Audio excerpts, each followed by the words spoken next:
بسم الله الرحمن الرحيم نحمده ونصلي على رسوله الكريم اما بعد. میرے عزیزوں، بھائیوں، دوستوں اور بزرگوں، ابھی ماشاءاللہ ہمارا اجتماع چل رہا ہے اور شامیانے میں، پنڈال میں ماشاءاللہ دین کی باتیں چل رہی ہے. آپ حضرات کو ان سب سے ہٹ کر الگ یہاں بلایا. تو آپ حضرات کو آپ کے اندر یہ سوال پیدا ہوا کہ ہمیں کیوں الگ بلایا؟ جی، ایک بات تو یہ ہے کہ آپ کے ذہنوں میں بات یہ ہو کہ کچھ دین کی بات ہوگی اور پھر ہم کو فارغ کیا جائے گا. تو دین کی بات تو وہاں بھی ہو رہی تھی، تو آپ کو وہیں بٹھا دیتے. الگ بٹھانے کی کیا ضرورت تھی؟ تو بات یہ ہے کہ آپ حضرات کو الگ بٹھا کر خالی دین کے بات سنانا مقصود نہیں ہے، وہ تو آپ وہاں بھی سن لیتے. لیکن بات یہ ہے کہ ہمارے نبی علیہ السلام کے دین میں ہمدردی ہے. کیا ہے؟ الدین والنصیحہ. دین میں خیر خواہی ہے، ہمدردی ہے. کس کے لیے؟ کہ اس امت کے جتنے طبقے ہیں سارے طبقوں کے لیے. للہ ولرسولہ ولعامۃ المسلمین ولائمتہ. کہ اس امت کے جتنے طبقے ہیں ان سارے طبقوں کے لیے نبی علیہ السلام کے دین میں ہمدردی ہے. اسی ہمدردی میں اس امت کے سارے طبقوں سے ملنے کی کوشش کی جا رہی ہے. اس لیے کہ اس امت میں جتنے طبقے ہیں، جتنے لوگ ہیں، اللہ نے ہر ایک کو الگ الگ صلاحیتیں رکھی ہیں. ہر ایک کی صلاحیت الگ الگ ہے. ہمارے نبی علیہ السلام نے مثال بیان فرمائی کہ اس امت کی مثال کیسی ہے. کہ اس امت کی مثال کانوں کی طرح، کان، مائنس، معدن زمین میں ہوتی ہے. کانیں، سونے کی کان، چاندی کی کان، تانبے پیتل کے کان. اس میں سے لوگ کھدائی کرتے ہیں اور جس جگہ پر سونا ہے وہاں سے سونا نکلتے ہیں، جہاں چاندی ہے وہاں سے چاندی نکالتے ہیں، جہاں اور چیزیں ہیں وہاں سے وہ چیز نکلتے ہیں. اس امت کی مثال ایسے بیان ہوئی: الناس معادن كمعادن الذهب والفضة. کہ لوگ کان کی طرح ہے، مائنڈ. جیسے زمین کے مختلف خطوں کی الگ الگ استعدادیں ہیں، صلاحیتیں، ایسے ہی اس امت کے افراد کی بھی الگ الگ صلاحیتیں ہیں.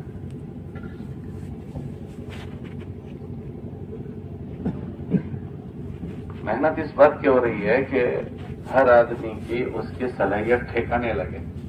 کہاں لگے؟ ٹھکانے لگے. ٹھکانے لگنے کا کیا مطلب ہے؟ کہ اپنی صلاحیت سے وہ خود اپنی ایک تو آخرت بنائے. کہ اپنی صلاحیت سے آدمی کو اپنی آخرت بنانا ہے. دوسرا کہ جس کام کے لیے اللہ نے اس کو بھیجا ہے اس کام کے لیے اس کی صلاحیت کا استعمال ہو جائے. تو کام ہو گیا. اور اگر یہ نہیں ہوا تو ہر آدمی اپنی صلاحیت سے اپنی روٹی بوٹی کو تو کرتا ہی کرتا ہے. جانور بھی اپنا پیٹ تو بھر لیتا ہے. جانور اپنا پیٹ نہیں بھرتا. جانور بھی اپنے بچوں کے پیٹ کی فکر کرتا ہے. اتنے تو دنیا کی ساری ہی مخلوق کر رہی ہے. اپنا پیٹ بھرنے کی فکر اور اپنے بچوں کی تربیت کی فکر، پرورش کی فکر نہیں کر رہے. ہاں، ہر جانور اپنے بچوں کے رہنے کا مکان بناتا ہے. پرندے گھونسلے نہیں بناتے. ارے بولو، پرندے گھونسلے نہیں بناتے. اور ہر جانور جب تک ان کے بچے اپنے پیروں پر کھڑے نہ ہو جائیں تب تک ان کو پالتے نہیں ہیں. ارے بولو بھائی، دودھ اپنے بھینس اپنے بچے کو دودھ پلاتی ہے، گائے اپنے بچے کو دودھ پلاتی ہے، چھوٹے موٹے سارے پرندے اور جانور اپنے بچوں کو پالتے ہیں۔ اگر ایک انسان اللہ نے اس کو صلاحیت دی اور اس کے ذریعے سے وہ بھی اتنا ہی کر رہا ہے جتنا ایک جانور کرتا ہے، اکثر دنیا میں ایسا ہوتا ہے کہ ہر آدمی اب اللہ کی دی ہوئی صلاحیت اور استعداد کے ذریعے سے اپنا مکان بناتا ہے، اپنا پیٹ بھرتا ہے اور اپنے بچوں کی فکر کرتا ہے۔ بولو اتنا ہی ہوتا ہے یا اس سے آگے بھی کچھ ہوتا ہے؟ بہت کم ہوتے ہیں جو اس سے آگے کرتے ہیں۔ تو اگر اتنا ہی کوئی کر رہا ہے تو یہ فکر کی بات ہے۔ کیوں کہ اللہ پاک نے ہر آدمی کو کچھ ذمہ داریوں کے ساتھ پیدا کیا ہے۔ کس کے ساتھ پیدا کیا ہے؟ کچھ ذمہ داریوں کے پاس، اور ان ذمہ داریوں کو پورا کرتے ہوئے جینے کا اس کو حکم دیا ہے کہ ان ذمہ داریوں کو، ان کاموں کو وہ پورا کریں۔ اس کو مکلف بنایا، اس کو حکم دیا، تو وہ اپنی ذمہ داریوں کو کیسے پورا کرے گا؟ کہ اللہ کی دی ہوئی صلاحیت کے ذریعے سے، اللہ کی دی ہوئی استعداد کے ذریعے سے۔ اور ہر ایک کے پاس استعداد الگ الگ ہے، صلاحیتیں الگ الگ ہیں۔ اس میں ایک بہترین طبقہ وہ ہے اس امت کے طبقوں میں جو آپ حضرات کا طبقہ ہے، پڑھے لکھوں کا طبقہ ہے، کہ یہ مجمع جو ہمارا ہے وہ سمجھداروں کا مجمع ہے۔ کون سا مجمع ہے؟ سمجھداروں کا مجمع۔ انہوں نے تعلیم کے ذریعے سے سوجھ بوجھ حاصل کی ہے۔ کیا حاصل کیا ہے؟ سوجھ بوجھ حاصل کی ہے۔ تو یہ بہت بڑی چیز ہے کہ آدمی علم کے راستے سے باشعور بن جاتا ہے، تمیز والا بن جاتا ہے۔ کیسا بن جاتا ہے؟ تمیز والا بن جاتا ہے، باشعور بن جاتا ہے۔ اس کو اور آگے کہیں تو ڈسپلن والا بن جاتا ہے، کیونکہ ایک آدمی جاننے والا اور انجان تو برابر ہو سکتے ہیں، تو برابر نہیں ہو سکتے۔ تو اس میں ایک مجمع وہ ہے جو تعلیم حاصل کر رہا ہے، ایک مجمع وہ ہے جو تعلیم حاصل کر چکا ہے۔ جو کر چکا ہے وہ تو اس پر پڑ ہی گیا کہ اپنے خاندان کا وڈیل ہے، اپنے سماج کا وڈیل ہے، اپنے قوم کا وڈیل ہے، لوگوں نے اس کو بڑا بنایا ہے اس کے علم کی برکت سے۔ اور ایک مجمع وہ ہے جو ابھی وہ چیز حاصل کر رہا ہے۔ تو یہ بہت بڑی بات ہے کہ آدمی کو اللہ نے یہ چیز دی تو اس کے ذریعے سے اللہ نے اس کے اندر خوبیاں پیدا کر دی۔ کیا پیدا کر دی؟ خوبیاں پیدا کر دی۔ ان خوبی کے ذریعے سے اس کے ذمہ کیا تقاضا بنتا ہے؟ اس خوبی کے ذریعے سے انسان پر یہ تقاضا بنتا ہے کہ جس طرح اپنی صلاحیت سے دنیا کے کاموں کو سمجھتا ہے، ایسے یہ اپنی زندگی کے مقصد کو اور اپنی ذمہ داری کو سمجھے۔ کیا سمجھے؟ اپنی پیدا ہونے کے مقصد کو سمجھے اور اپنے ذمہ داریوں۔ اس دنیا میں پیدا ہونے والا بہت بڑا مجمع وہ ہے جن کو اپنی پیدائش کا مقصد ہی نہیں پتا۔ ہم کیوں پیدا ہوئے ہیں نہیں پتا ہے۔ وہ کیا کر رہے ہیں کہ وہ ایسے جی رہے ہیں جیسے جانور جیتے، کہ ہم پیدا ہو گئے ہیں، اب جینا پڑے گا تو جی رہے ہیں، اور موت آئے گی تو مر جائیں گے۔ اس سے آگے وہ نہیں جانتے۔ جو پڑھائی کی ہے اس کو اپنے پیٹ پالنے کا ذریعہ بنا دیا بس، کہ جاب کریں گے، سروس کریں گے، پیسے کمائیں گے، گھر بنائیں گے، بچوں کی شادیاں کریں گے، باقی کچھ نہیں۔ سمجھ رہے بات؟ ایک بہت بڑا مجمع دنیا میں ایسا ہے کہ اللہ نے ان کو یہ چیزیں دی۔ تو کوئی آدمی کھیتی سے پیٹ کماتا ہے، کوئی آدمی تجارت سے کر رہا ہے، کوئی آدمی مزدوری سے کر رہا ہے، تو اس نے اپنے پیٹ پالنے کا ذریعہ اپنی جاب اور سروس کو بنا لیا۔ بولا ایسا ہو رہا ہے نہیں ہو رہا؟ باقی وہ یہ نہیں جانتا کہ مجھے اللہ نے کیوں پیدا کیا ہے۔ مجھے اللہ نے کیوں پیدا کیا اور میرے ذمہ کیا ذمہ داری ہے، وہ چیز کو وہ نہیں جان رہا ہے. تو اس کی اور اوروں کی زندگی میں کوئی فرق نہیں رہا اس کی. حالانکہ یہ پڑھا لکھا آدمی ہے، ایجوکیٹڈ ہے، تو اس کی برکت سے اس کو اندر یہ زیادہ سمجھ پیدا ہونی تھی. کس چیز کی سمجھ؟ کہ وہ اپنے اس سمجھ سے اور اپنی اس عقل مندی سے ان چیزوں کو سوچتا کہ اللہ پاک قرآن میں فرماتے ہیں کہ ہم نے کسی کو بیکار تو پیدا نہیں کیا، تو ہم کو اللہ نے کیوں پیدا کیا ہے. اس کو وہ سوچتا سمجھتا، پھر اپنی سمجھ بوجھ کو اس کے لیے کام لاتا، اور جس کام کے لیے اللہ نے اس کو پیدا کیا ہے اس میں اپنے آپ کو مشغول کرے. تو یہ سمجھداری کی بات ہوئی کہ اس نے اپنی سمجھ بوجھ کو ٹھکانے پر لگایا. اپنی سمجھ بوجھ کو اس نے ٹھکانے پر لگایا. اور اگر ایسا نہیں ہوا تو جیسے اور دنیا کے انسان جی رہے ہیں اس میں اور اس میں کوئی فرق نہیں ہوا. اور لوگ بھی اپنی مشغولیتوں کے ذریعے سے اپنی دنیا کے کام کر کے مر جاتے ہیں، یہ بھی اپنی جاب سروس اپنا کام کر کے مر جا رہا ہے، اس سے آگے کچھ نہیں. اور اگر کوئی آدمی اس طرح سے جی لے تو یہ سب سے بڑے نقصان والا آدمی ہے. قارون جو ہے، قارون وہ بہت مال والا آدمی تھا. موسیٰ علیہ السلام کا چچا زاد بھائی تھا. تو اللہ پاک نے اس کو مال دیا تھا، تو مال دینے کے بعد اس سے کیا کہا تھا کہ یہ جو چیز ہم نے تجھے دی ہے اس سے اپنی آخرت بنانا مت بھولنا. وَلَا تَنْسَ نَصِيبَكَ مِنَ الدُّنْيَا، کہ اپنی آخرت کو بنانا تو مت بھولنا. تو یہ جو دیا ہے وہ آخرت بنانے کے لیے دیا ہے. ایسے اللہ پاک نے ہم سب کو جو سوچ بوجھ دی، شعور دیا، سمجھ دی، وہ کائی کے لیے دی؟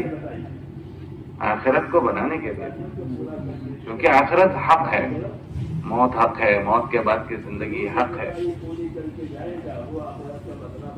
تو ہم میں سے ہر ایک کو اپنی آخرت بنانے کے لیے اللہ نے اس دنیا میں بھیجا ہے. اس کے لیے یہ اعمال ہے. آخرت ان اعمال سے بنتی ہے. یہ جو اعمال بتائے جا رہے ہیں اس سے آخرت بنتی ہے. اس لیے ان اعمال میں مشغول کیا جاتا ہے کہ بھائی اپنی اللہ پر ایمان لائے اور نمازیں پڑھے اور اس سے متعلق جو کام ہے وہ بنے کرے، تو اس سے آدمی کی آخرت بنتی ہے. آخرت بنانے کا ہم میں سے ہر ایک کو اللہ نے مکلف کیا ہے. اور سمجھدار آدمی اس کو کہا جو آخرت بناتے ہوئے زندگی گزارے. الکیس من دان نفسہ وعمل لما بعد الموت. سمجھدار اس کو کہا کہ جو موت کے بعد کی زندگی کو سمجھے اور موت کے بعد کی زندگی کی تیاری کے ساتھ جیے. اس کو سمجھدار کہا. کیوں؟ کہ موت کے بعد کے مسائل جو ہیں وہ بہت سنگین مسائل ہیں، بہت ہی سنگین مسائل ہیں. اللہ کے نبی علیہ السلام نے فرمایا کہ ان کی بات کا مفہوم ہے کہ موت کے بعد یا تو جنت یا جہنم، دو میں سے ایک ہے، تیسری کوئی چیز نہیں. اور اگر کوئی آدمی آخرت کی تیاری کے بغیر مر گیا تو قبر بہت بھاری مسئلہ ہے. روزانہ قبر اعلان کرتی ہے کہ میں تنہائی کا گھر ہوں. کس کا گھر ہوں؟ روزانہ اعلان کرتی ہے کہ میں بیگانگی کا گھر ہوں. میں بیگانگی، پرائے پن کا گھر ہوں. میں اندھیرے کا گھر ہوں. میں کیڑے مکوڑوں کا گھر ہوں. میں کیڑے مکوڑوں کا گھر ہوں. یہ بہت بڑی بات ہے. آپ کے یہاں بہت سارا مجمع پولیس میں ہے، آرمی میں ہے، RPF میں ہے نا. اتنا بڑا فوجی آدمی غسل کرنے کے لیے بیٹھا ہو باتھ روم میں اور 2-4 چوہے باتھ روم میں نکل آئے، وہ فوجی کیا کرے گا؟ میں تو فوجی ہوں. وہ بھی ہڑبڑا جائے گا کہ چوہے نکلے ہیں. جس بستر میں سوئے تھے، چوہے کی کتنی حیثیت ہے؟ مٹھی میں دبا تو مر جائے گا، پیر کے نیچے دبا تو مر جائے گا. بولو صحیح غلط؟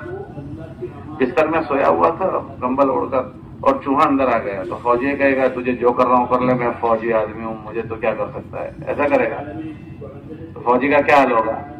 ہڑبڑا کر بھڑک کر اٹھ جائے گا. بولو صحیح کہہ رہا ہوں غلط کہہ رہا ہوں؟ ایک چوہا بستر میں آ جائے تو ہماری حالت خراب ہو جاتی ہے.